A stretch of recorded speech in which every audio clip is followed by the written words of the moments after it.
কত জানাজার পড়েছি নামাজ, দিয়েছি কত দাফন। কত জানাজার পড়েছি নামাজ, দিয়েছি কত দাফন। কোথায় যেন আছে আমারও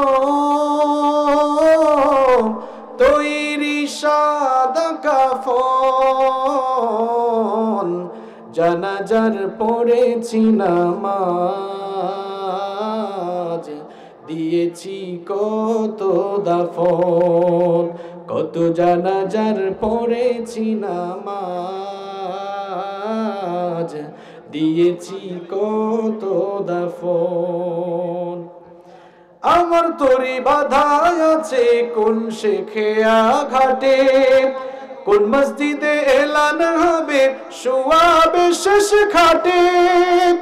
আমার তরি বাধা আছে কোন শেখেয়া ঘাটে, কোন মসজিদে এলান হবে শোয়াবে শেষ খাটে। কখন কোথায় করবে দাফন আমাকে স্বজন, জানাজার পড়েছি নামাজ, দিয়েছি কত দাফন। কত জানাজার পড়েছি নামাজ, দিয়েছি কত দাফন। কোন বাতাসে কোথায় যেন দুলছে বাঁশের ঝাড়, কোন সে মাটি কোনখানে ডাকে রে বারবার। কোন বাতাসে কোথায় যেন দুলছে বাঁশের ঝাড়, কোন সে মাটি কোনখানে ডাকে রে বারবার। কোথায় যেন বর যাত্রী আছে রে চারজন, জানাজার পড়েছি নামাজ, দিয়েছি কত দাফন। কত জানাজার পড়েছি নামাজ,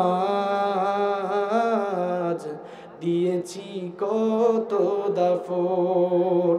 কোথায় যেন আছে আমারও তৈরি সাদা কাফন, জানাজার পড়েছি নামাজ, দিয়েছি কত দাফন। এই পৃথিবী যেখানে আমরা বসবাস করছি, পৃথিবী আমাদের কারো জন্যই আসল ঠিকানা নয়। খুব ক্ষণকালের জন্য আমরা এই পৃথিবীতে এসেছি।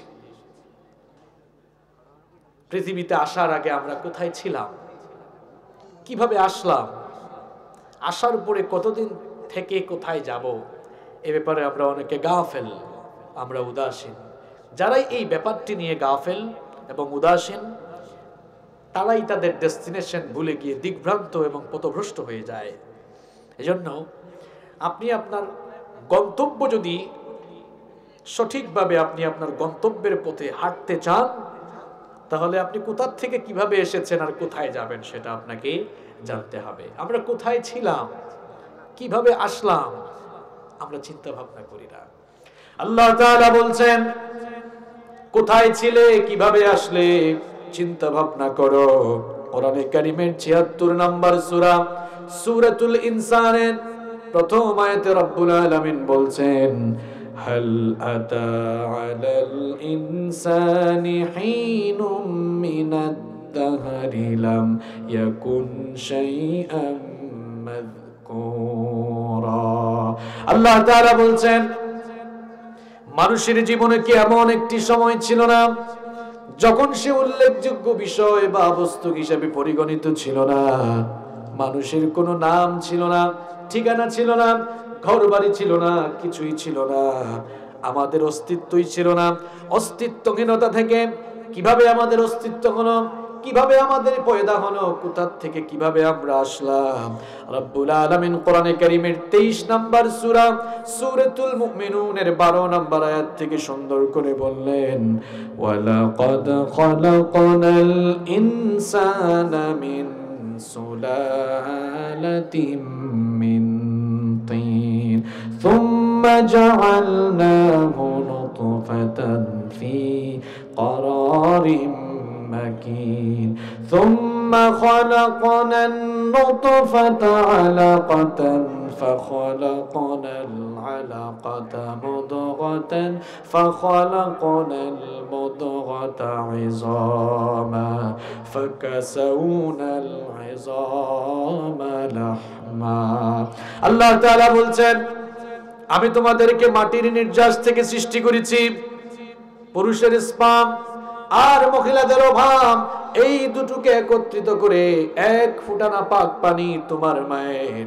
গর্ভের ভেতরে সুরক্ষিত জায়গায় আমি রেখে দিলাম এক ফোঁটা নাপাক পানি থেকে তোমার পয়দা হয়েছে এমন নাপাক পানি যেই পানি ফোঁটা বের হয়ে গেলে মানুষের উপরে গোসল ফরজ হয়ে যায় সেই রকম এক ফোঁটা নাপাক পানি থেকে আপনার আমার পয়দা হয়েছে আহারে দুনিয়াতে আসার পর কত ভাবসাব বেড়ে যায় অহংকারের চোটে দাম্ভিকতার চোটে মানুষকে মানুষ মনে করে না অথচ এক ফোঁটা নাপাক পানি থেকে আমার আপনার পয়দা হয়েছে সেই নাপাক পানি ফোঁটাকে রব্বুল আলামিন জমাট বাঁধা রক্তে পরিণত করলেন এরপরে সেই জমাট বাঁধা রক্তকে গোশতের পিণ্ড বানালেন অতঃপর সেই গোশত পিণ্ডকে বড় একটি হাড্ডিতে রূপান্তর করলেন এরপরে সেই হাড্ডির উপরে গোশতের পোশাক পরিয়ে দিয়ে সুন্দর একটি স্ট্রাকচার দিলেন আমাদের কোনো নাক ছিল না মুখ ছিল না চোখ ছিল না কান ছিল না হাত পা ছিল না কিছুই ছিল না গোশতের পোশাক পরিধান করানোর পরে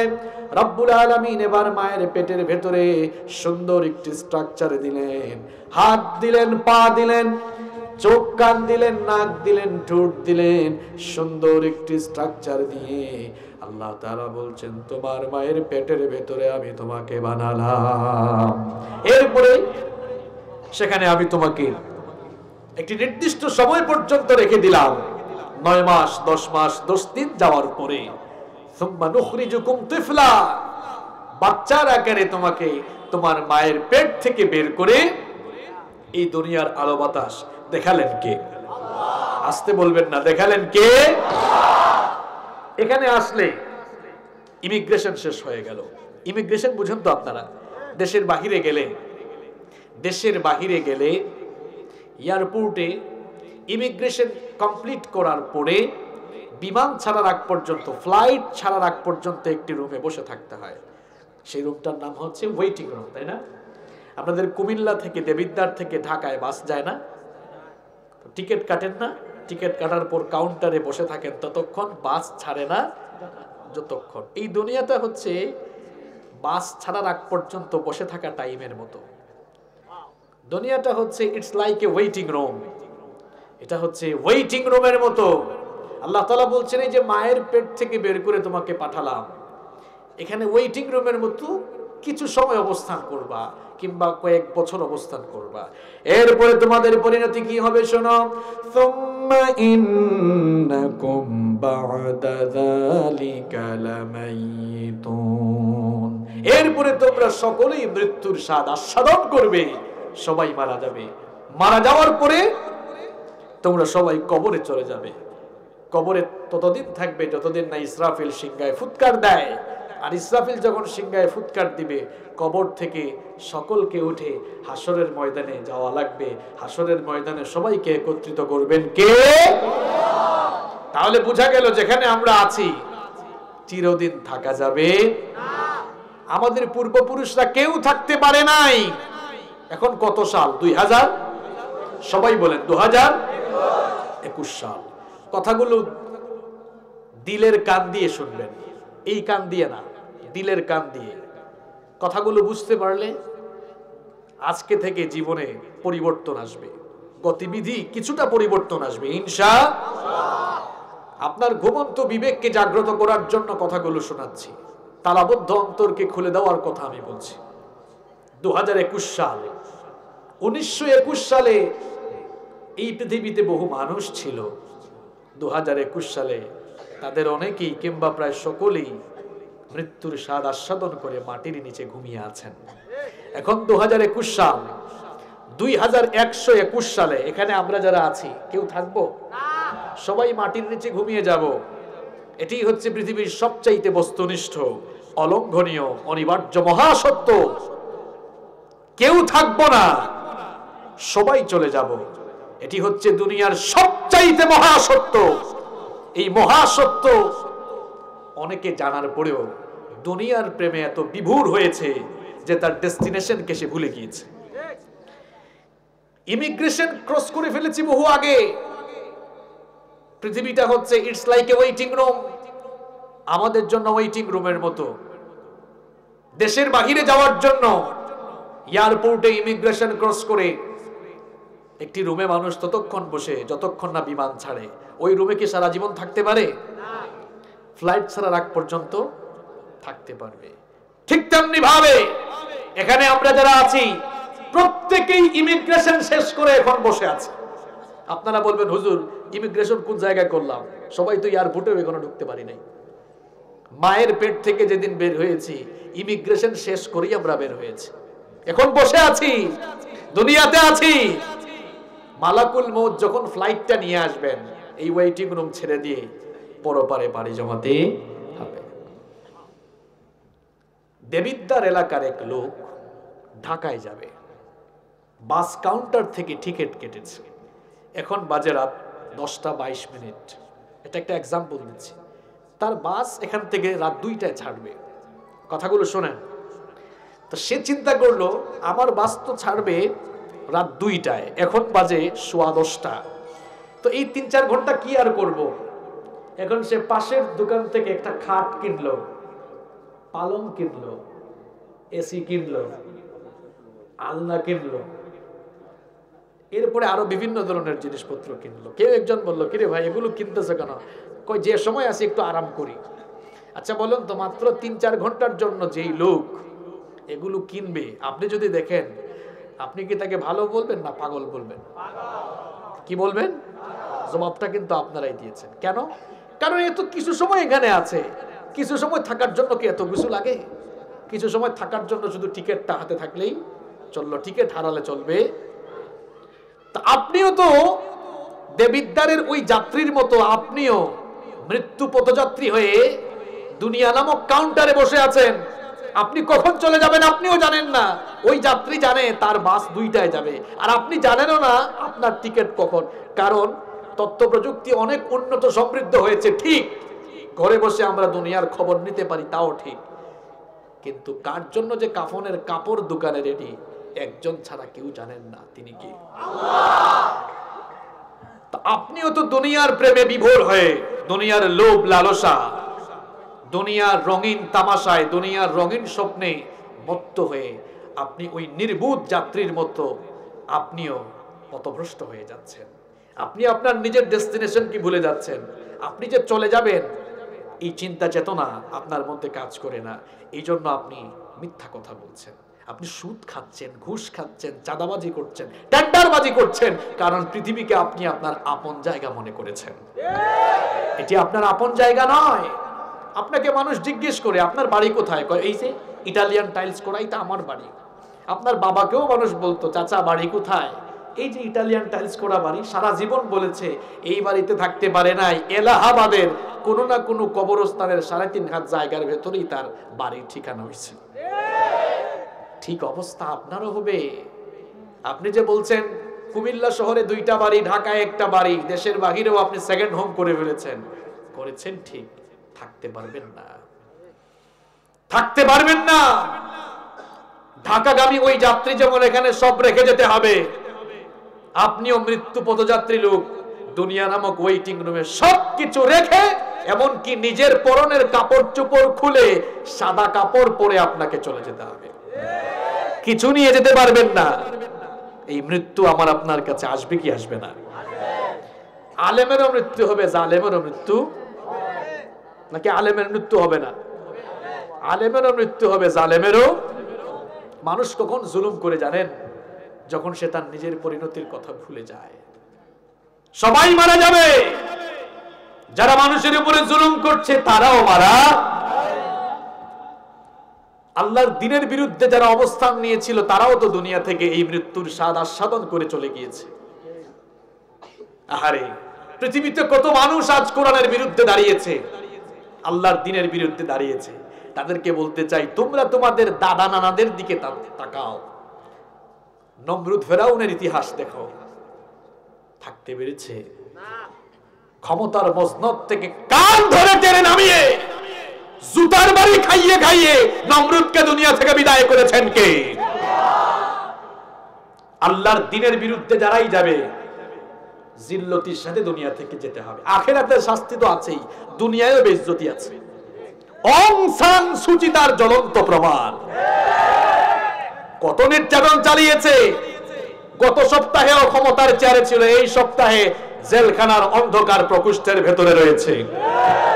ক্ষমতার বাহাদুরি চলবে না। নমরুদ ফেরাউনেরও কম ক্ষমতা ছিল না।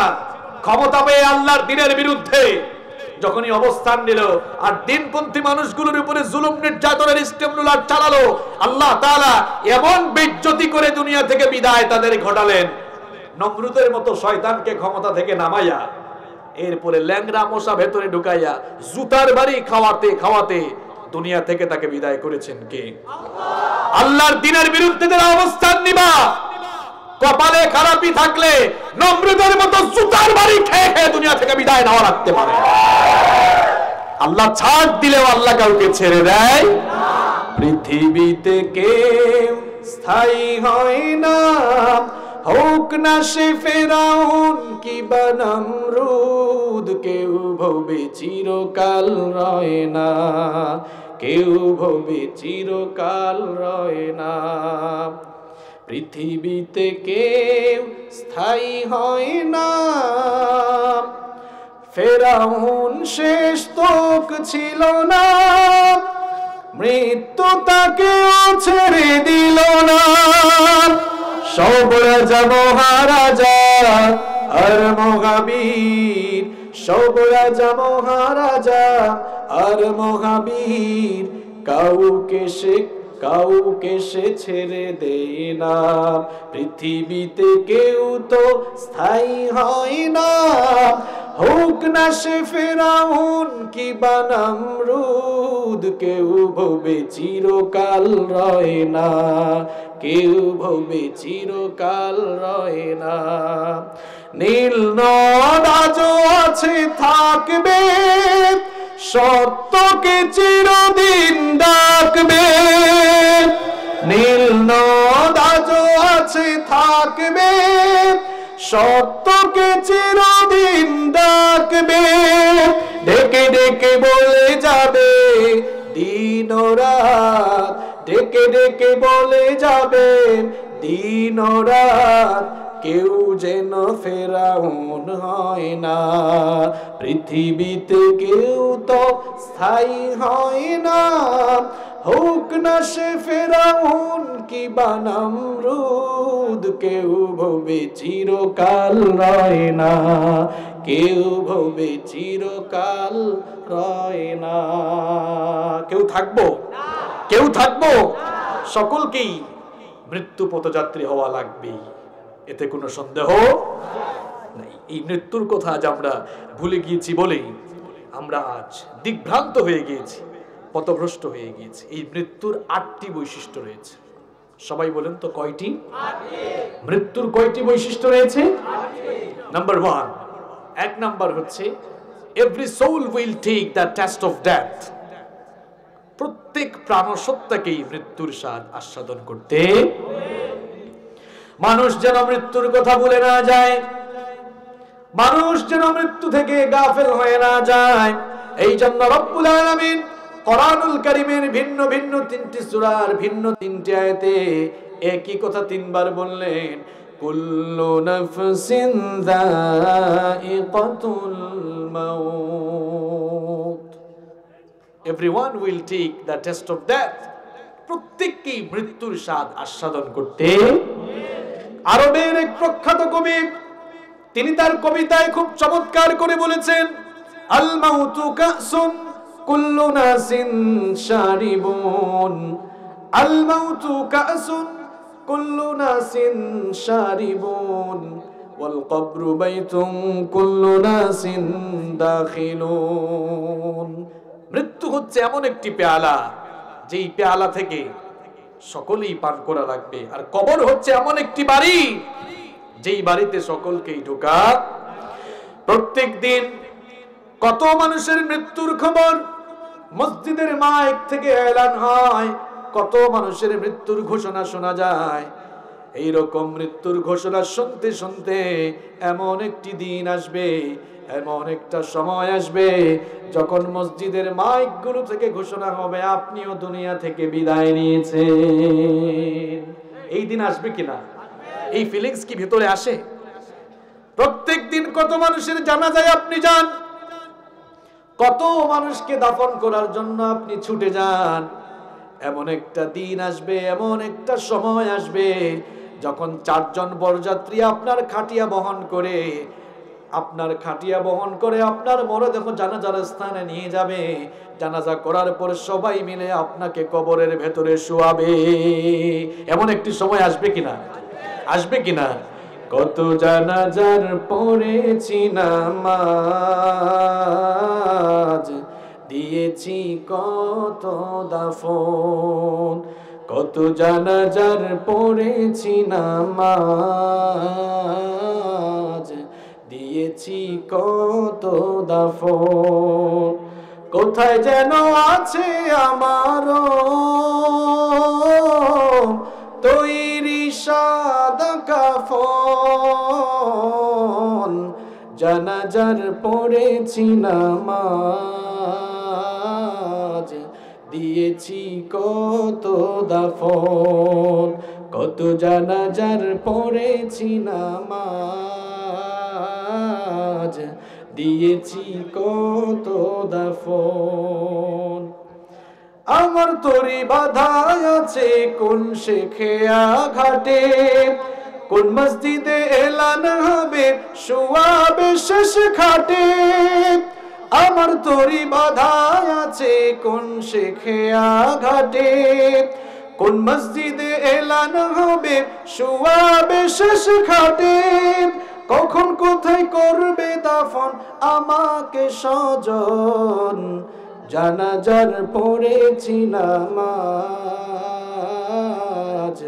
দিয়েছি কত দাফন, কত জানাজার পড়েছি নামাজ, দিয়েছি কত দাফন। কোন বাতাসে কোথায় যেন দুলছে বাঁশের ঝাড়, কোন সে মাটি কোনখানে ডাকে রে বারবার। কোন বাতাসে কোথায় যেন দুলছে বাঁশের ঝাড়, কোন সে মাটি কোনখানে ডাকে রে বারবার। কোথায় যেন বর যাত্রী আছে রে 4 জন, জানাজার পড়েছি নামাজ, দিয়েছি কত দাফন, কত জানাজার পড়েছি নামাজ, দিয়েছি কত দাফন। কোথায় যেন আছে আমারও তৈরি সাদা কাফন, জানাজার পড়েছি নামাজ, দিয়েছি কত দাফন। এই মৃত্যু আমাদের আসবে কিনা? কত জানাজায় আপনি গিয়েছেন, একদিন লোকেরা আপনার জানাজায় আসবে। কত মানুষকে দাফন করেছেন আপনি, একদিন লোকেরাও আপনাকে দাফন করে ফেলবে।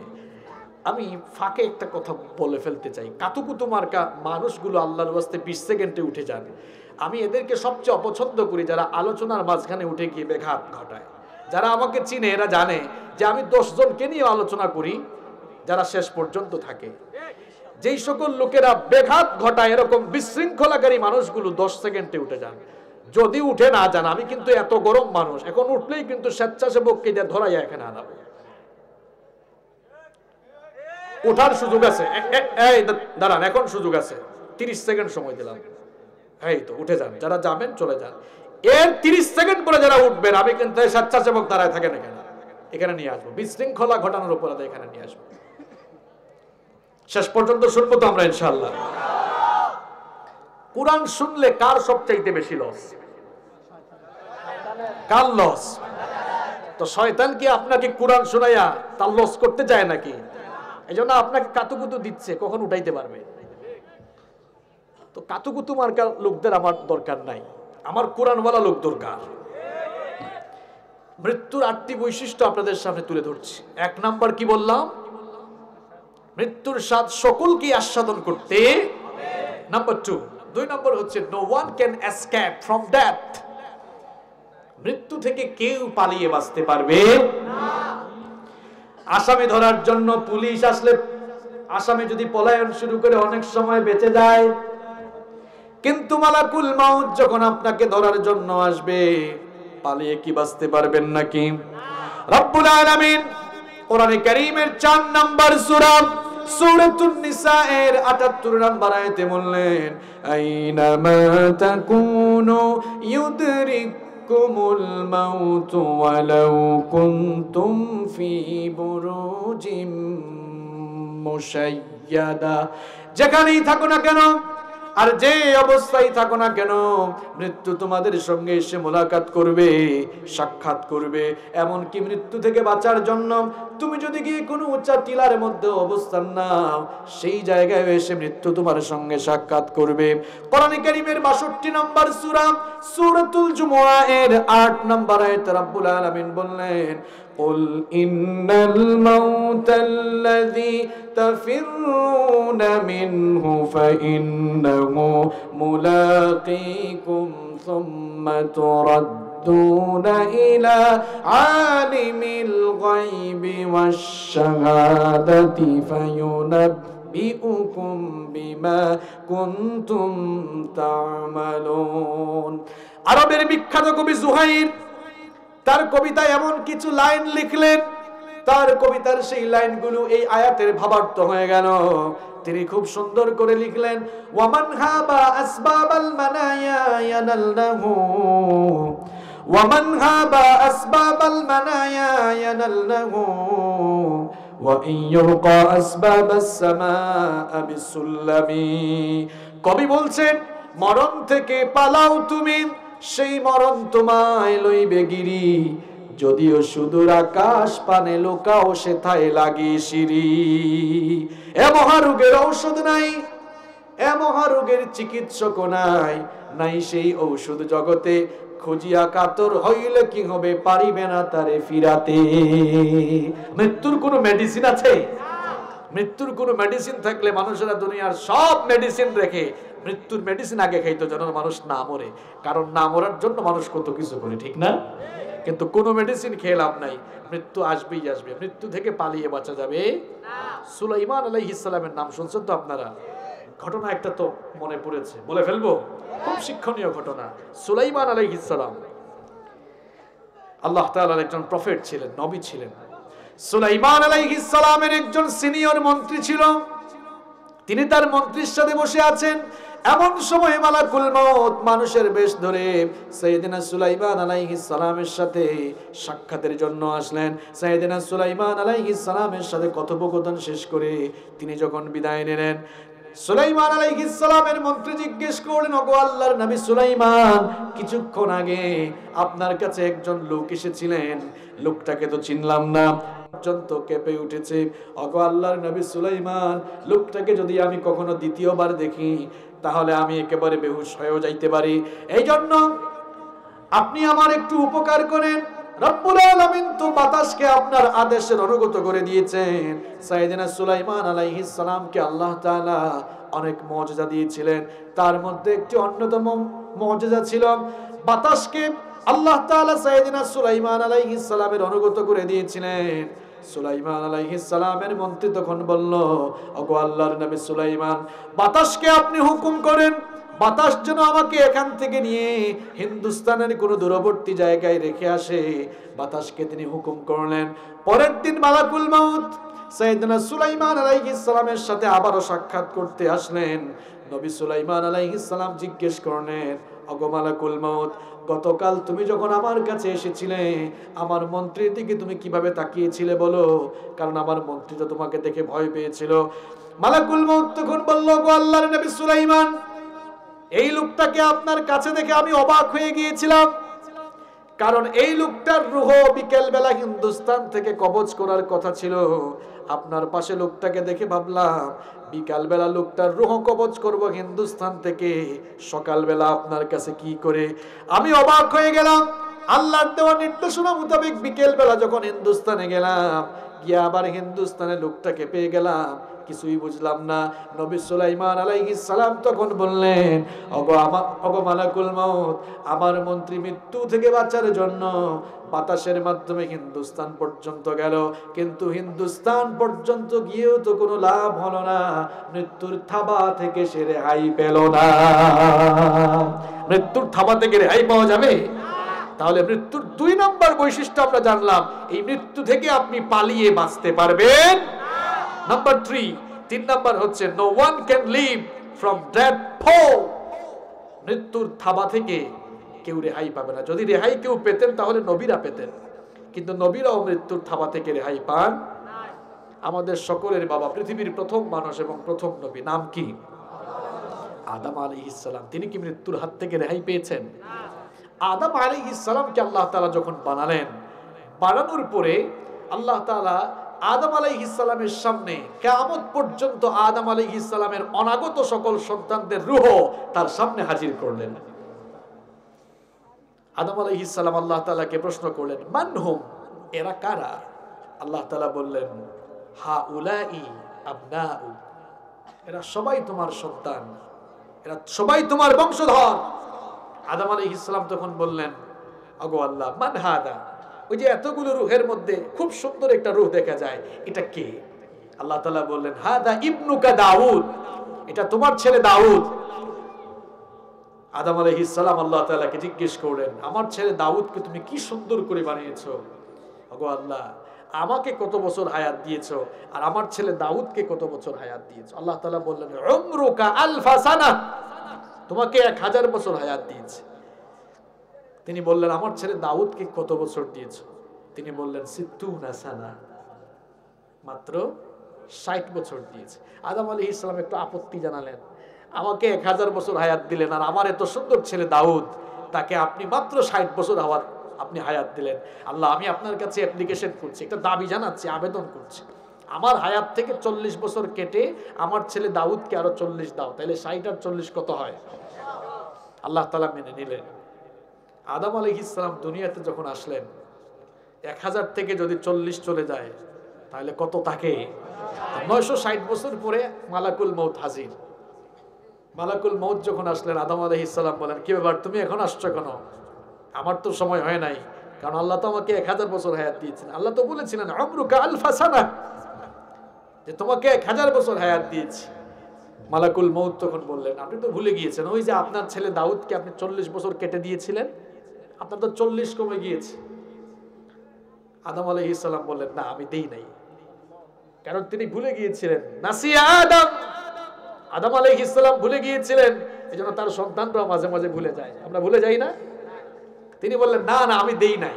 এবার মালাকুল মউতের সাথে কথা কাটাকাটি, ঝগড়া শুরু হয়ে গিয়েছে। মালাকুল মউত বললেন যে না, আপনি দিয়েছেন। আদম আলাইহিস সালাম বললেন না।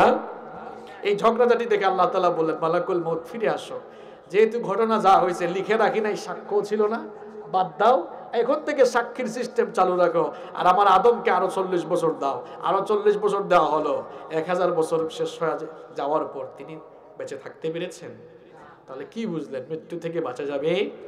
আবার দেখেন, বুখারী শরীফে একটি হাদিস এসেছে, আল্লাহর নবী সাইয়েদনা মূসা আলাইহিস সালাম, তার স্পেশালিটি ছিল ওয়া কাল্লামাল্লাহু মূসা তাকলিমা, আল্লাহ তাআলা তার সাথে কথা বলেছেন।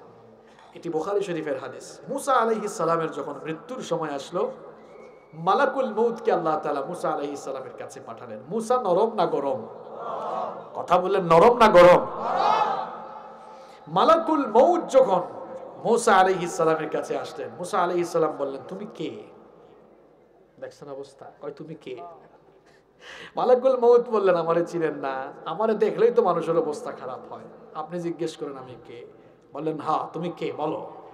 আনা মালাকুল মউত, আমি মালাকুল মউত। তো কি হয়েছে? দেখছেন অবস্থা? কি হয়েছে মানে? আমি তো আপনার রূহ কবজের জন্য আসছে। কয় তাই? আসো আসো, রূহ কবজ করো। বুখারীর বর্ণনা, ফালাম্মা জাআহু সাক্কাহু, যখন কাছে আসলেন একটা থাপ্পড় দিলেন, এক থাপ্পড়ে তরবারের চোটে চক্ষুটা বের হয়ে গেল। আল্লাহু আকবার।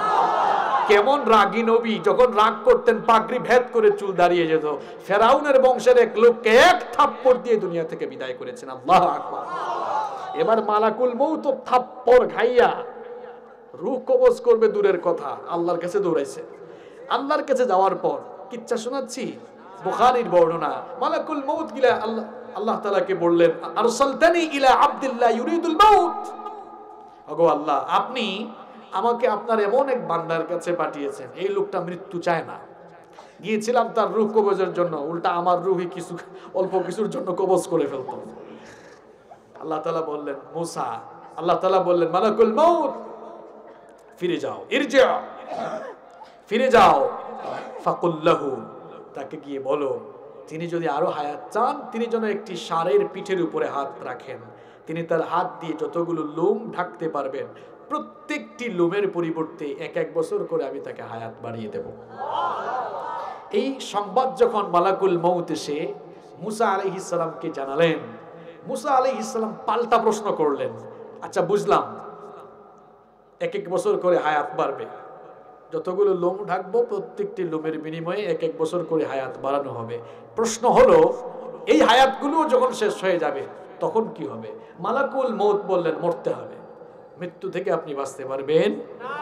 মুসা আলাইহিস সালাম বললেন মরতে যেহেতু হবেই, তাহলে আর দেরি করবো না, আর বেশি হায়াত চাইও না, রূহ কবজ করে ফেলো, আমি আমার মাবুদের সঙ্গে দিদার লাভ করতে চাই। সুবহানাল্লাহ। এই ঘটনাগুলো থেকে আমরা কি শিখলাম? যে মৃত্যু থেকে আল্লাহর নবীরাও রেহাই পান নাই, আপনিও রেহাই পাবেন না। তাহলে মৃত্যুর 3 নাম্বার বৈশিষ্ট্য আমরা জানলাম, মৃত্যুর থাবা থেকে বাঁচা যাবে না। কি পয়েন্টগুলো কি মনে রাখতেছেন না শুধু এনজয় করতেছেন? 1 নাম্বার কি বললাম? মৃত্যুর স্বাদ আপনাকে আস্বাদন করতে হবে। 2 নাম্বার, মৃত্যু থেকে আপনি পালিয়ে বাঁচতে পারবেন না। রাতের বেলা পুলিশ আসতেছে, বাঁশি দিল, পুলিশের গাড়ির আওয়াজ শুনছেন, বাড়ি থেকে বের হইয়া দৌড় মারছেন, বাঁচতে পারছেন। কিন্তু মালাকুল মউত আসলে দৌড়াইয়াও কুল পাবেন না। এটা 2 নাম্বার বৈশিষ্ট্য। 3 নাম্বার হচ্ছে মৃত্যুর থাবা আসলে আর রেহাই পাওয়া যাবে না, নবীরাও রেহাই পান। নাম্বার 4, 4 নাম্বার হচ্ছে the time of death is determined by Almighty Allah and it doesn't come with anyone's permission. মৃত্যুর সময়টা নির্দিষ্ট, আর মৃত্যু কারো পারমিশন নিয়ে আসে না। আপনাদের অফিসে কেউ আসতে হলে নক দেয়, আসবো? আচ্ছা বলুন তো, মালাকুল মউত যখন আসবে আপনাকে এসে বলবে স্যার আমি আসবো? অনুমতি নিবে নাকি? কোনো অনুমতি লাগবে না। আপনার হায়াত যখন ফুরিয়ে যাবে, 1 ন্যানো সেকেন্ড আগেও আপনার জান কবজ করা হবে না, কিংবা 1 ন্যানো সেকেন্ড পরেও আপনার জান কবজ করা হবে না। যথাসময়ে মালাকুল মউত হাজির হয়ে আপনার রূহটাকে কবজ করে ফেলবেন। কোরআনে কারীমের 7 নাম্বার সূরা সূরাতুল আরাফের 34 নম্বর আয়াতে রব্বুল আলামিন বললেন, ওয়ালিকুল্লি উম্মাতিন আজাল ফাইদা জাআ আজালুহুম লা ইস্তাখিরুনা সাআতান ওয়া লা ইস্তাকদিমুন। আল্লাহ তাআলা বলছেন প্রত্যেকের জন্য অবকাশের একটি সময় নির্ধারিত রয়েছে। সেই সময় যখন ফুরিয়ে যাবে তখন সেই মৃত্যুর সময়টা বিলম্ব হবে না, কমানো হবে না, একেবারে যথা সময়ে মৃত্যুর স্বাদ ভোগ করতে হবে। কথাটা কার? মৃত্যুর 5 নাম্বার বৈশিষ্ট্য হলো the place of death is determined by Almighty Allah. কোন জায়গায় মারা যাবেন সেই জায়গা, সেই স্থানও ঠিক করে রেখেছেন কে? আল্লাহ। কোরআনে কারীমের 31 নাম্বার সূরা লোকমানের 34 নম্বর আয়াতের শেষাংশে রব্বুল আলামিন বললেন, ওয়া মা তাদরি নাফসুম বিআইয়ি আরদিন তামুতু ইন্নাল্লাহা আলীমুন খাবীর। আল্লাহ তাআলা বলছেন কেউ জানে না কোথায় সে মারা যাবে। বাড়ি দেবিদ্দার ঢাকায় মারা যেতে পারে, বাড়ি দেবিদ্দার ফেনীতে মারা যেতে পারে, চট্টগ্রামে মারা যেতে পারেন। কোন জায়গায় মারা যাবেন এটা কেউ জানে না। এই মাহফিলের স্টেজে মারা যেতে পারেন, মসজিদে মারা যেতে পারেন, আবার নাচ গানের কনসার্টে মারা যেতে পারেন, নাপাক অবস্থায় মারা যেতে পারেন, পাক অবস্থায় মারা যেতে পারেন, মসজিদে সাজদারত অবস্থায় মারা যেতে পারেন, আবার সুদ ঘুষের কারবার করে করে ওই কারবাররত অবস্থায় মারা যেতে পারেন। কিভাবে মারা যাবেন, কোন জায়গায় মারা যাবেন কেউ জানেন? কেউ জানেন? জানেন কে? তাহলে মৃত্যুর 5 নম্বর বৈশিষ্ট্য জানলাম। কোন জায়গায় কে মারা যাবে একজন ছাড়া কেউ জানে না, তিনি কে? মৃত্যুর 6 নম্বর বৈশিষ্ট্য হলো Almighty Allah creates the need at the place of death. যেই জায়গাতে আমি আপনি মারা যাব ওই জায়গাতে মৃত্যুর সময় একটা প্রয়োজন সৃষ্টি করে দেন কে? এটা সুনান তিরমিজির মধ্যে এই হাদিসটি এসেছে। রাসূল করিম সাল্লাল্লাহু আলাইহি ওয়াসাল্লাম বলেন, ইযা কাদাল্লাহু লিআবদিন আইয়ামুতা বিআরদিন জাআলা লাহু ইলাইহা হাজা। যার মৃত্যু যেখানে অবধারিত করে রাখা হয়েছে সেখানে আল্লাহ তাআলা মৃত্যুর সময় প্রয়োজন সৃষ্টি করে দেন। ঢাকা মেডিকেল কলেজে আপনার মৃত্যু যদি নির্ধারণ থাকে, এমন রোগ হবে দেবিদ্বারে গেলে বলবে তাড়াতাড়ি ঢাকায় দৌড়ান, কারণ ওই ঢাকা মেডিকেল কলেজে আপনার মৃত্যু হবে। মাউন্ট এলিজাবেথে যদি আপনার মৃত্যু নির্ধারিত থাকে, বাংলাদেশের ডাক্তাররা বলবে এরে তাড়াতাড়ি মাউন্ট এলিজাবেথে পাঠাও।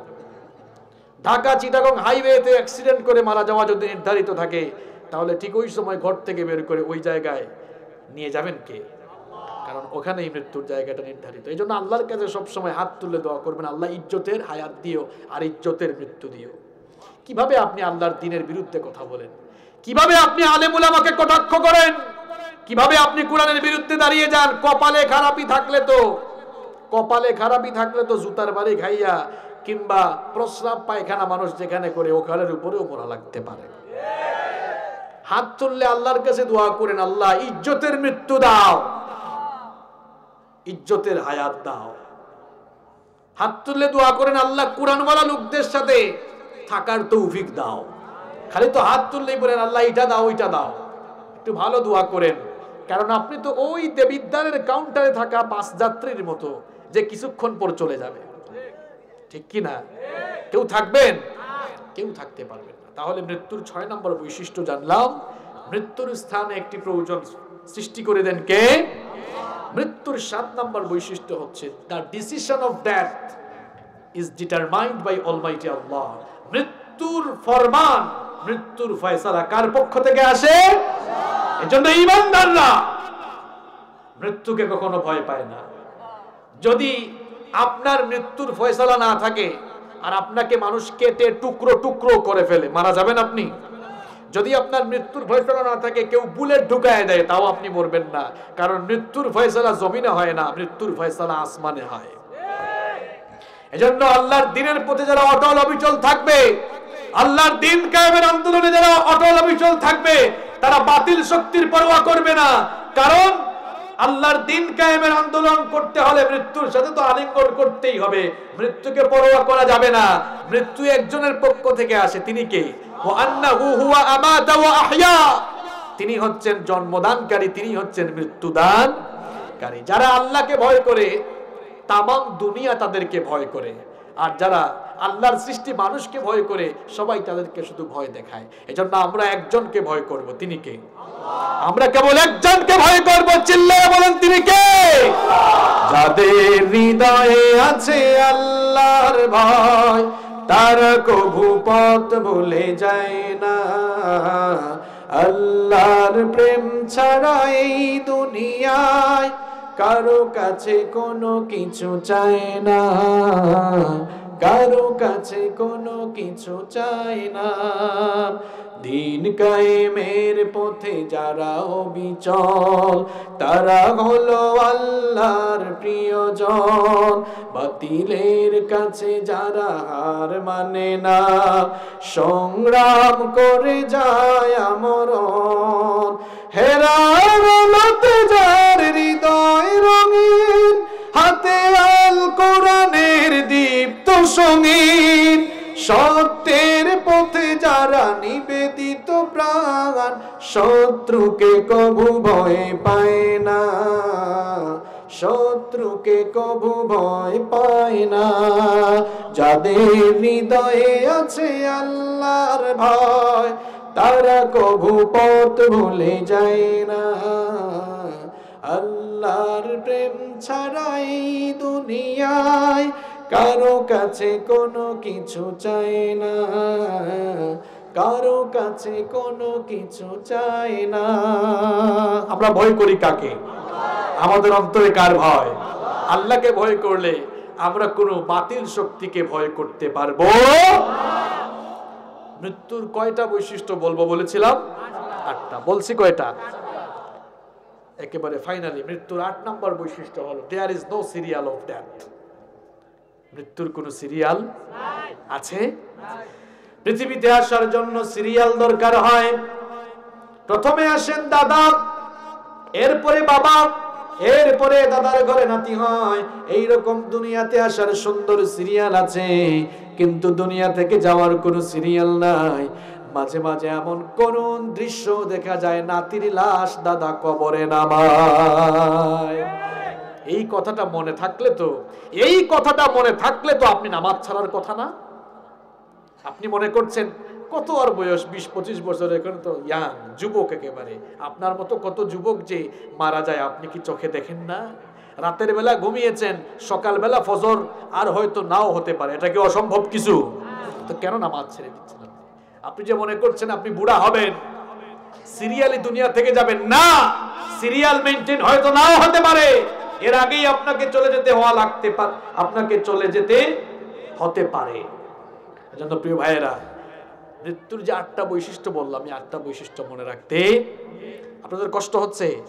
কষ্ট যদি না হয় তাহলে আমি আর 10 থেকে সর্বোচ্চ 15 মিনিট সময় নিয়ে কার মৃত্যু কিরকম হবে হাদিস শরীফ থেকে তুলে ধরতে চাই।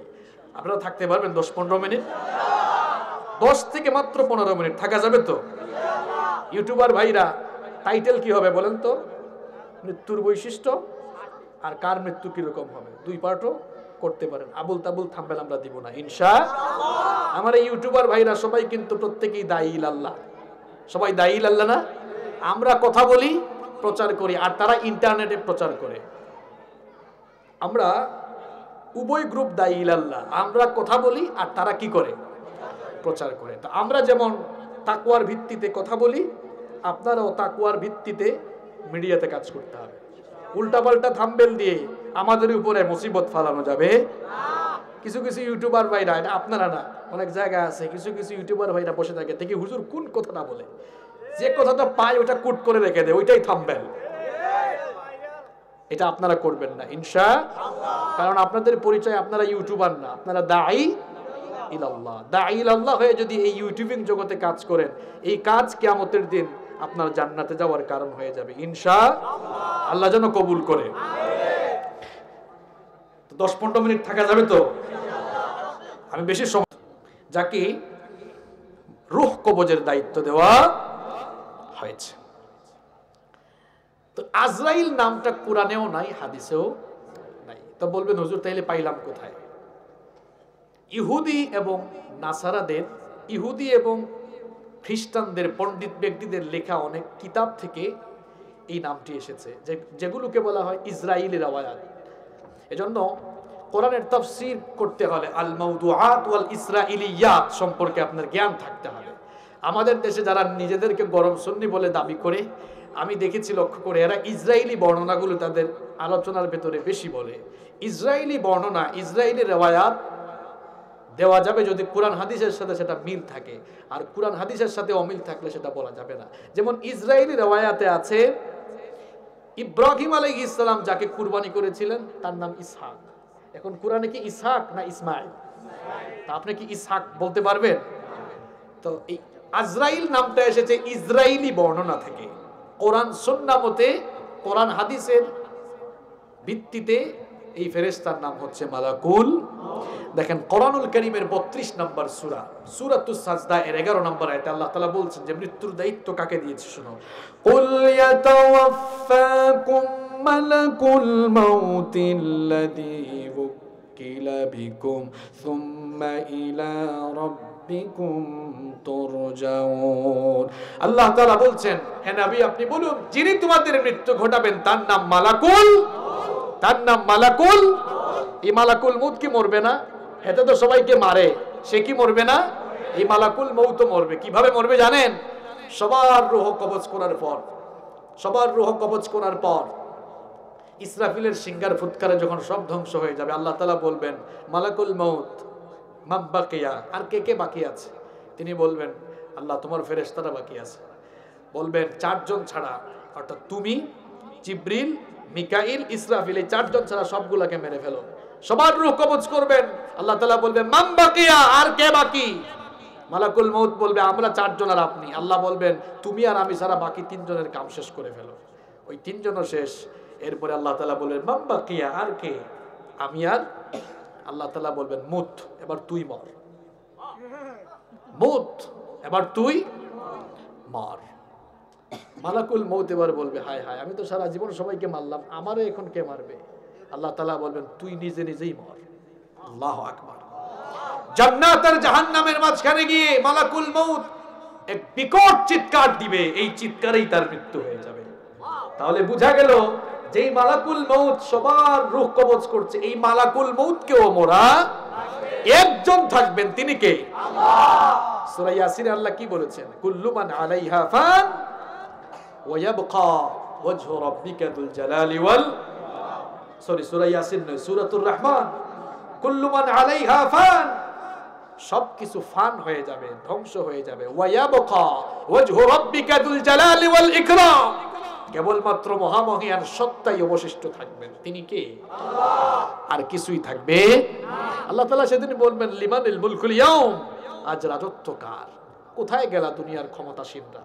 লিমানিল মুলকুল ইয়াউম, ক্ষমতা আজ চলবে কার?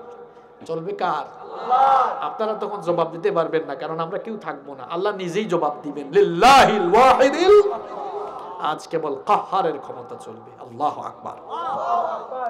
এই মৃত্যু যন্ত্রণা আমাদের কাছে আসবে। মৃত্যুর যন্ত্রণা খুব সাংঘাতিক যন্ত্রণা। পেটে ব্যথা সহ্য করা যায়, মাথা ব্যথা সহ্য করা যায়, কিন্তু মৃত্যু যন্ত্রণা সহ্য করা যাবে না। এই মৃত্যু যন্ত্রণা আসলে সকলকে দুনিয়া থেকে একেবারে বিদায় নিতে হবে। এই মৃত্যু যন্ত্রণা খুব সাংঘাতিক হবে। বিশ্বনবী সাল্লাল্লাহু আলাইহি ওয়াসাল্লামের প্রিয় কয়েকজন সাহাবী মৃত্যু যন্ত্রণার ব্যাপারে বলেছেন। শাদ্দাদ বিন আউস রাদিয়াল্লাহু আনহু এই মৃত্যু যন্ত্রণার ব্যাপারে বলেছেন, জীবিত কোনো মানুষকে যদি ছুরি কিংবা কাঁচি দিয়ে তার শরীরের চামড়াগুলো ছিলে ফেলা হয়, কিংবা কোনো জীবিত মানুষকে যদি করাত দিয়ে চিরে দ্বিখণ্ডিত করে ফেলা হয়, অথবা জীবন্ত কোনো মানুষকে যদি উত্তপ্ত গরম পানির পাতিলের তলায় নিক্ষেপ করা হয়, সে আর কি এমন যন্ত্রণা অনুভব করবে? মৃত্যুর সময় মানুষ তার চাইতে আরো বেশি যন্ত্রণা অনুভব করবে। আল্লাহু আকবার। আনাস বিন মালিক রাদিয়াল্লাহু আনহু বলেছেন, একজন জীবিত মানুষকে যদি তরবারি দিয়ে কেটে কেটে 1000 পিস করে ফেলা হয়, কোন জীবিত মানুষকে কেটে কেটে টুকরো টুকরো করে 1000 টুকরা করা হলেও তার যে কষ্ট হবে, মৃত্যুর সময় মানুষ এর চাইতেও বেশি কষ্ট অনুভব করবে। বিশ্বনবী সাল্লাল্লাহু আলাইহি ওয়াসাল্লামের ওফাতকালীন সময়ে তার কেমন অবস্থা হয়েছিল শুনেন। রাসূল করিম সাল্লাল্লাহু আলাইহি ওয়াসাল্লাম দুনিয়া থেকে বিদায় নেওয়ার কিছুদিন আগে চরমভাবে অসুস্থ হয়ে গেলেন। দাঁড়াতে পারেন না, বসতে পারেন না, হাঁটতে পারেন না। দুজন সাহাবীর কাঁধের উপরে ভর করে বহু কষ্ট করে মসজিদে নববীতে গিয়ে হাজির হয়েছেন। খুতবা দিয়েছেন, ইমামতি করেছেন, আর খুতবায় দাঁড়িয়ে বক্তব্য দিতে গিয়ে বললেন, ও আমার সাহাবীরা শোনো, আজ থেকে মসজিদে নববীর সবগুলো দরজা বন্ধ হয়ে যাবে, শুধু আবু বকরের দরজা খোলা থাকবে। আল্লাহ তাআলা তার এক বান্দাকে দুনিয়ার সবকিছু দিতে চেয়েছিলেন, তার সেই বান্দা দুনিয়ার সব কিছুকে পরিত্যাগ করে তার মহান রবকে তিনি গ্রহণ করে নিয়েছেন। আল্লাহর নবী খুতবায় যখন এই কথা বললেন, সাইয়েদনা আবু বকর রাদিয়াল্লাহু আনহু বাচ্চা শিশুর মতো কেঁদে ফেললেন। অন্যান্য সাহাবীরা জিজ্ঞেস করলেন, ওগো আবু বকর, বিশ্বনবী তো কার না কার কথা বলেছেন, তুমি কাঁদো কেন? আবু বকর রাদিয়াল্লাহু আনহু তখন বললেন, ও আল্লাহর রাসূলের সাহাবীরা, তোমরা হয়তো বুঝো নাই, আল্লাহ তাআলা এই দুনিয়ার সবকিছু তো কেবল একজনকেই দিতে চেয়েছিলেন, তিনি তার হাবিব। আর তিনি সব কিছুকে পরিত্যাগ করে তার মাবুদের সঙ্গে দিদার লাভকে বেছে নিয়েছেন। তার মানে হলো আল্লাহর হাবিব আমাদের প্রিয় নবী আমাদেরকে এতিম করে কিছুদিনের মধ্যে দুনিয়া থেকে বিদায় নেবেন। সাইয়েদনা আবু বকর রাদিয়াল্লাহু আনহু এই কথা বুঝতে পেরে বাচ্চা শিশুর মতো কান্নায় ভেঙে পড়লেন। আল্লাহর নবী খুতবা শেষ করে ঘরের মধ্যে গেলেন। সেই দিন মাগরিবের নামাজেও আল্লাহর নবী ইমামতি করেছিলেন। নামাজ শেষ করে যখন ঘরের মধ্যে গেলেন, তার জ্বরের মাত্রা আরো বেড়ে গেল। কখনো হুঁশ, কখনো বেহুশ হয়ে যান। এর মধ্যে এশার আজান হয়ে গেল। এশার আজান হয়ে যাওয়ার পর সাহাবীরা মসজিদে নববীতে অপেক্ষমান। আল্লাহর নবী মসজিদে নববীতে হাজির হয়ে নামাজের মধ্যে ইমামতি করবেন, কিন্তু আল্লাহর নবী বেহুশ হয়ে বিছানায় পড়ে আছেন। কিছুক্ষণ পর যখন হুঁশ আসলো, বিশ্বনবী সাল্লাল্লাহু আলাইহি ওয়াসাল্লাম আম্মা জানা আয়েশা রাদিয়াল্লাহু আনহাকে জিজ্ঞেস করলেন, ওগো আয়েশা, এখন কোন সময়?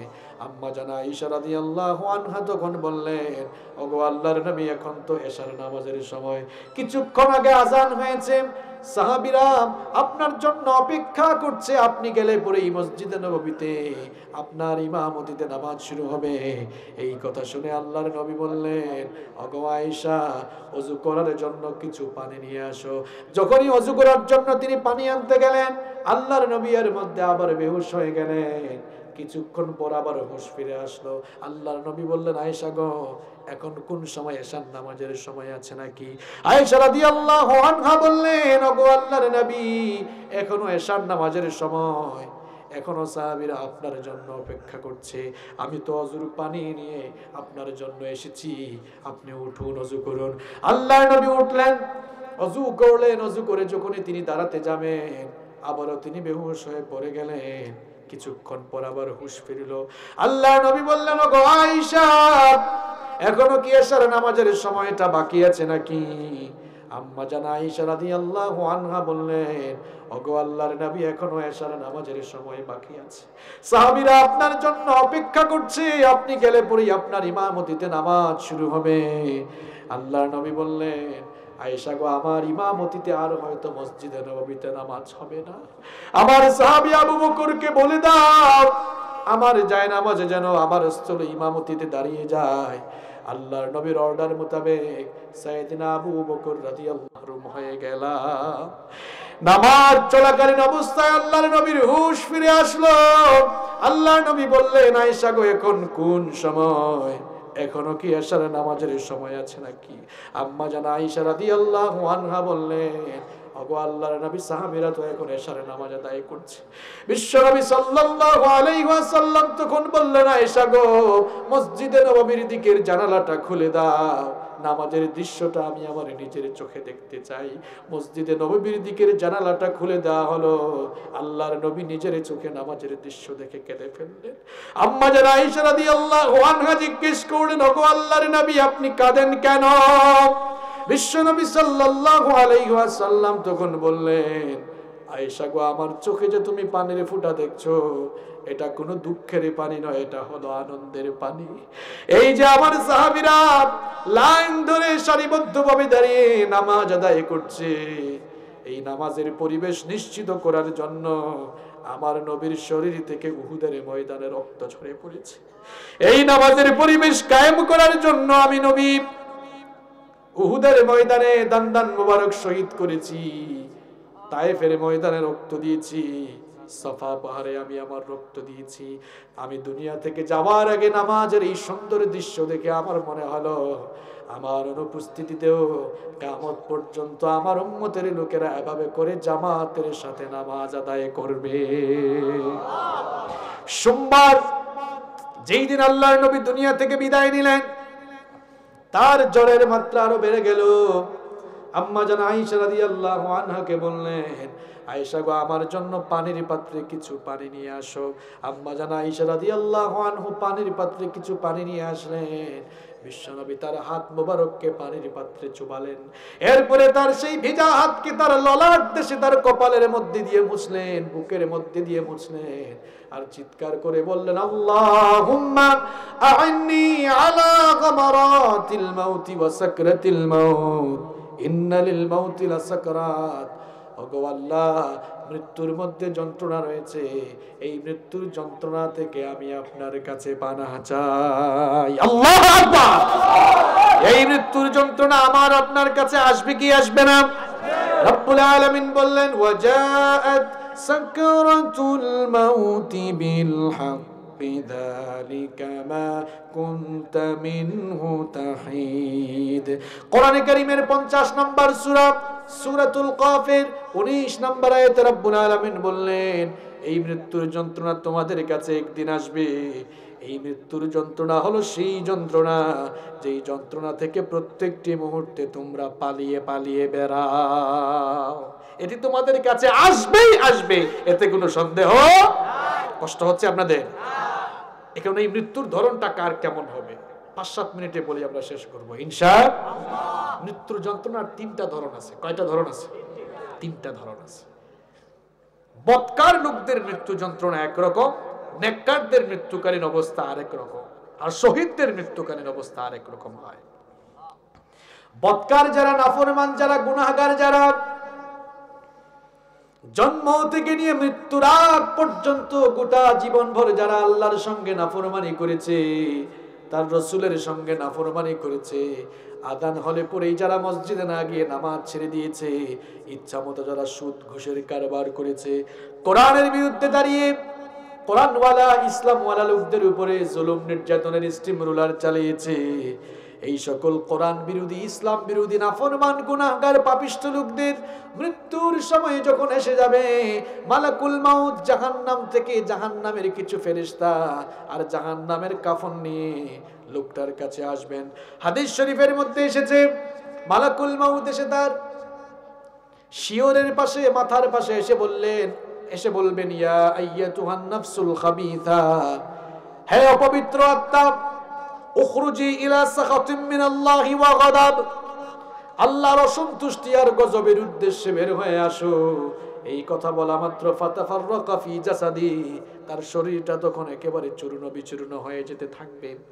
মালাকুল মাউত যখন তার রূহ কবজ করতে চাইবেন, পায়ের মধ্যে যখন হালকা করে চাপ দিবেন, রূহ গিয়ে চামড়ার নিচে লুকাবে, সেখানেও যখন চাপ মারবেন, রূহ গিয়ে লোমের নিচে লুকাবে, সেখানেও যখন চাপ মারবেন, রূহ গিয়ে অন্য জায়গায় লুকাবে। এরকম চাপতে চাপতে, আঘাত করতে করতে পিঠে আঘাত করবেন, গোটা দেহের মধ্যে আঘাত করবেন, আর আঘাতের ব্যথা, আঘাতের যন্ত্রণা এমন হবে, মৃত্যু পথযাত্রী লোকটার কাছে মনে হবে উহুদের পাহাড়গুলো কিংবা পৃথিবীর বিশাল বিশাল সাইজের পাহাড়গুলো তার কাঁধের উপরে তুলে দিল, তার এত কষ্ট অনুভব হবে না। মালাকুল মাউতের মৃত্যুর, আপনার মালাকুল মাউতের মৃত্যুকালীন, মালাকুল মাউত যখন রূহ কবজ করবেন, তার চাইতে আরো বেশি যন্ত্রণা সে অনুভব করবে। মালাকুল মাউত চাপতে চাপতে, আঘাত করতে করতে, কষ্ট দিয়ে দিয়ে একেবারে গলার কাছে রূহ নিয়ে আসবে। রূহটাকে যখন বের করে ফেলবে, তখন সেই পাপিষ্ঠ বৎকার লোকটার রূহটাকে জাহান্নামের ফেরেশতারা জাহান্নামের কাপড়ে মুড়িয়ে, জাহান্নামের কাফনের কাপড়ে মুড়িয়ে আকাশের পানে রওনা করবে। আকাশের পানে তারা যখনই রওনা করবে, তার সেই নিকৃষ্ট অপবিত্র আত্মা থেকে দুর্গন্ধ ছড়াতে থাকবে। প্রথম আসমানে গিয়ে যখন অনুমতি চাওয়া হবে আকাশের দরজা খোলার জন্য, আকাশের দারোয়ান ফেরেশতারা বলবে, কোন অপবিত্র লোকটার রূহ নিয়ে এসেছ? ফেরেশতারা পরিচয় করিয়ে বলবে, অমুক এলাকার অমুক লোকটার রূহ নিয়ে এসেছি। আসমানের দারোয়ান ফেরেশতারা বলবেন, এই অপবিত্র গুনাহগার পাপিষ্ঠ জাহান্নামে লোকটার রূহ উপরের দিকে ওঠানোর কোনো সুযোগ নাই, কোনো অনুমতি নাই। এই সময় তারা সজোরে একটা ধাক্কা দিবেন, এই ধাক্কার চোটে এই বৎকার পাপিষ্ঠ লোকটার রূহ জমিনের 70,000 গজ মাটির নিচে একেবারে সিজ্জিনের মধ্যে গিয়ে পতিত হবে। নাউযুবিল্লাহ। তার বিপরীতে নেককার লোকদের যখন মৃত্যুর সময় চলে আসবে, সারা জীবন যারা আল্লাহ এবং তার রাসূলের বিধান মেনে, আল্লাহ এবং তার রাসূলের বিধান মেনে জীবন পরিচালনা করেছে, আজান হলেই যারা আল্লাহকে ভয় করে মসজিদে গিয়ে আল্লাহকে সাজদা দিয়েছে, সুদ ঘুষ মুক্ত জীবন যাপন করেছে, দুর্নীতি মুক্ত জীবন যাপন করেছে, গোটা জীবন যারা কোরআন সুন্নাহ ভিত্তিক পরিচালনা করেছে, রাতের বেলা আরামের ঘুমটা হারাম করে দিয়ে যারা তাহাজ্জুদের নামাজ পড়েছে, এই ধরনের আমলওয়ালা, ইখলাসওয়ালা লোকগুলোর মৃত্যুর সময় যখন আসবে, মালাকুল মাউত এসে সুন্দর করে সালাম দিবে। সুবহানাল্লাহ। বৎকারকে কোনো সালাম আছে? নেককার লোককে সেই সালাম দিবে। কোরআনে কারীমের 16 নম্বর সূরা সূরাতুন নাহলের 32 নম্বর আয়াতে রব্বুল আলামিন বললেন আল্লাযীনা তাতাওয়াফফাহুমুল মালাঈকাতু তাইয়্যিবিনা ইয়াকুলুনা সালামুন আলাইকুম উদখুলুল জান্নাতা বিমা কুনতুম তা'মালুন। নেককার লোকদের মৃত্যুর সময় আসলে ফেরেশতারা এসে সালাম দিয়ে বলবে তোমাদের উপরে সালাম, আল্লাহর চিরস্থায়ী জান্নাতে ঢোকার জন্য সুসংবাদ গ্রহণ করো। মালাকুল মউত এসে বলবে ইয়া আইয়ুহান নাফসুত তাইয়্যিবা, হে পবিত্র আত্মা, উখরুজি ইলা মাগফিরাতিন মিনাল্লাহি ওয়া রিদওয়ান, আল্লাহর সন্তুষ্টি আর ক্ষমার উদ্দেশ্যে বের হয়ে আসো।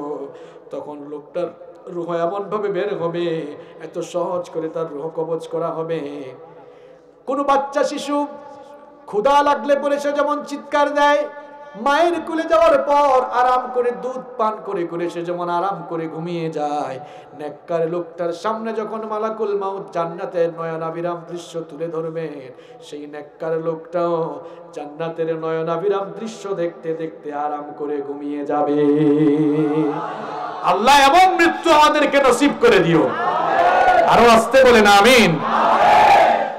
লোকটার রূহ কবজ করার পর জান্নাতি কাফনের কাপড়ে এবার তার রূহটাকে মুড়িয়ে ফেরেশতারা আকাশের পানে রওনা করবে। তার রূহ থেকে এমন সুগন্ধি ছড়াবে, মেশকের সুগন্ধের চাইতে আরো পবিত্র সুগন্ধি ছড়াতে থাকবে। আকাশের ফেরেশতারা প্রশ্ন করবে কার রূহ নিয়ে এসেছো? এই লোকটার আত্মা থেকে এত সুগন্ধি বের হয় কেন? ফেরেশতারা বলবে দেবিদ্দার এলাকার এলাহাবাদ গ্রামের ওই লোকটার রূহটা নিয়ে এসেছি। আকাশের দরজা খুলে দাও। ফেরেশতারা আহলান সাহলান বলে আকাশের দরজা খুলে দিবে। এই রকম 7 আসমান যেতে যেতে একেবারে ইল্লিনের মধ্যে যাওয়া হবে। ইল্লিন হলো সেই জায়গা যেখানে নেককার বান্দাদের রূহকে সংরক্ষণ করে রাখা হয়।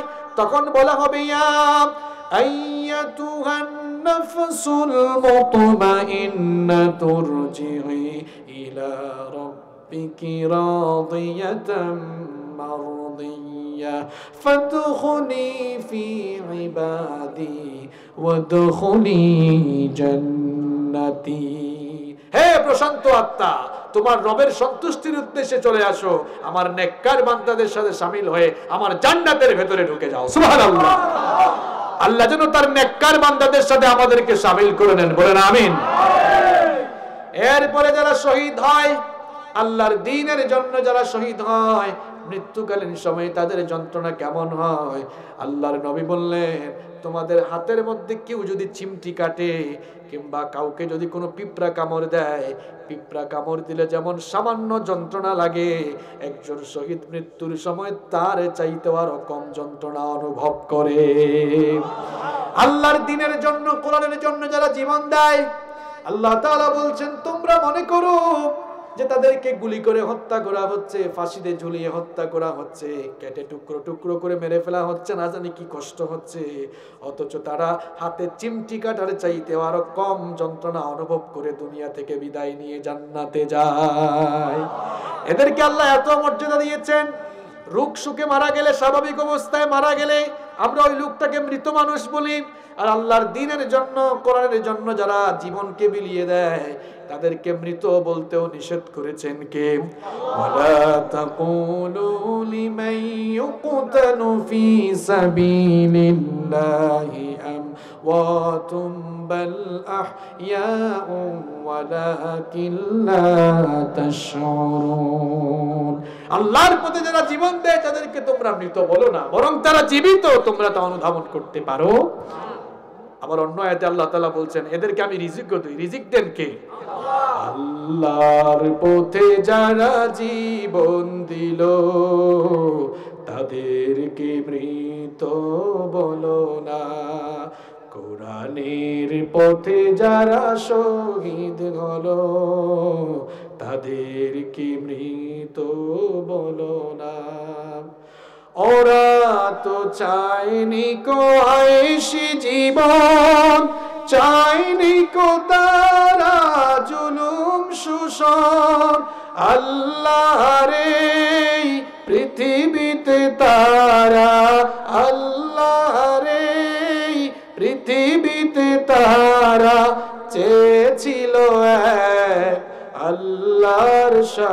বাসন তাদেরকে মৃত বলো না।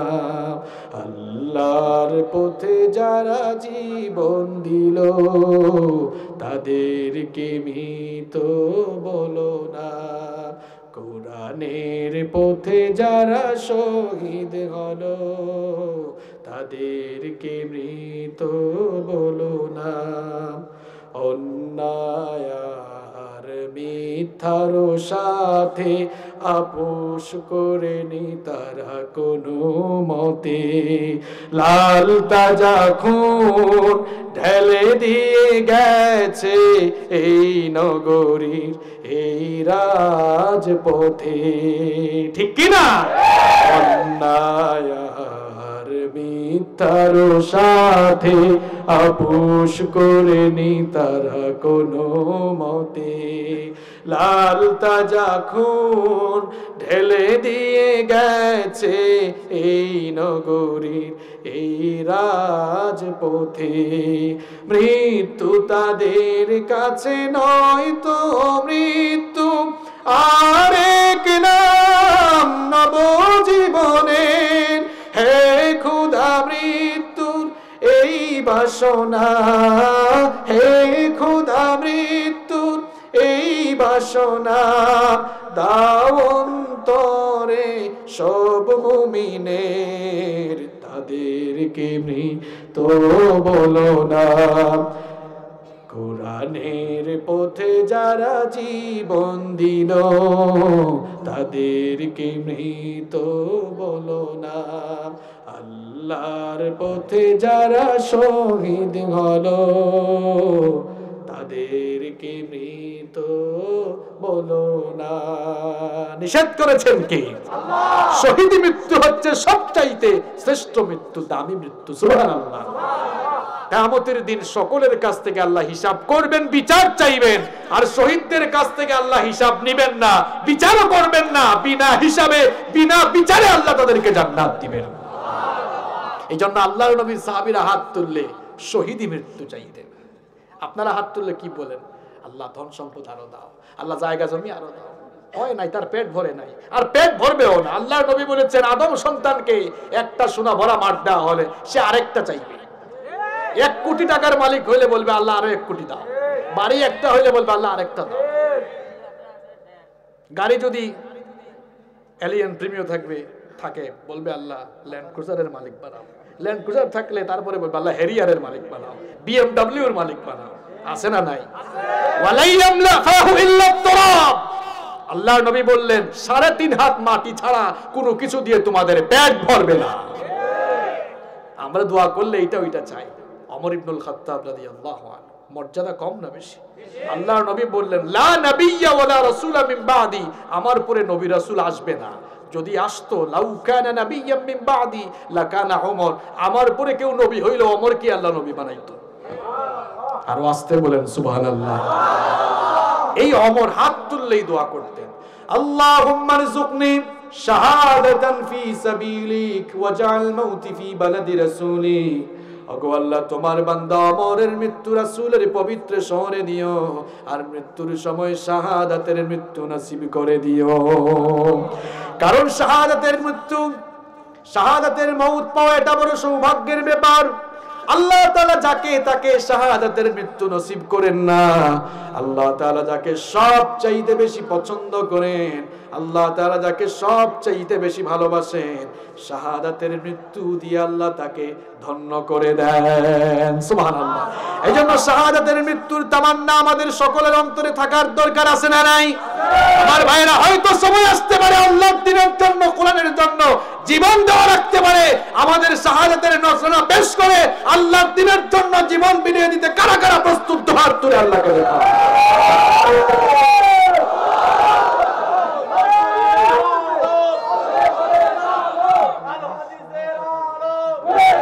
পরে আল্লাহ তাআলা তাকে শাহাদাতের মর্যাদা দান করে দিবেন। মরতেই হবে যখন শহীদি মরণ দিও আমাকে, শাহাদাত জানি শুধুই জীবন, সে মরণ দিও আমাকে। হতেই হবে যখন, শহীদি মরণ দিও আমাকে, আমাকে শহীদ করে সেই মিছিলে শামিল করে নিও। যেই মিছিলের নেতা আমির হামজা, খুবাইবে খাব্বাব আল্লাহর ছিল যারা অতি প্রিয়, শহীদ করে নিও। বলেন আমিন। আমার ভাইরা, এই যে মৃত্যু নিয়ে কথা বললাম, এই মৃত্যুর কথা ভুলে গিয়েছি বলি আমরা আজ হারামখোরি জীবন যাপন করছি। আসুন এই মৃত্যুটাকে স্মরণ করি।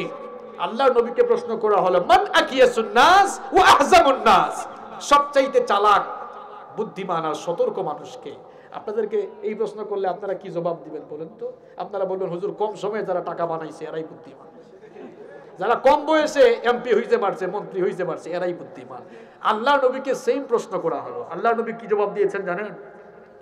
আকসারুহুম যিকরাল লিল মাউতি ওয়া আকসারুহুম ইস্তিআদাদাল লিল মাউত, সবচাইতে বুদ্ধিমান তো সে, সবচাইতে চালাক সে, যে মৃত্যুর কথা বেশি স্মরণ করে মৃত্যু পরবর্তী জীবনের জন্য আমল করে। ওই তার মতো আপনি দুনিয়ার প্রেমে বিভোর হয়ে গিয়েছেন, নিজের ডেস্টিনেশন ভুলে গিয়েছেন। আমার ভাইরা, নিজের ডেস্টিনেশন কখনো ভুলে যাইয়েন না। ডেস্টিনেশনের কথা মনে থাকলে কখনো বিপথে যাওয়ার কোনো সুযোগ থাকবে না। আসুন 5 ওয়াক্ত সালাত, সুদ ঘুষ মুক্ত জীবন, কোরআন এবং সুন্নাহকে গ্রহণ করে কোরআন সুন্নাহ ভিত্তিক জীবনযাপনের প্রতিশ্রুতি, প্রতিজ্ঞা আজকের এই মাহফিল থেকে আমরা গ্রহণ করি। আল্লাহ যেন আমাদেরকে কবুল করে নেন।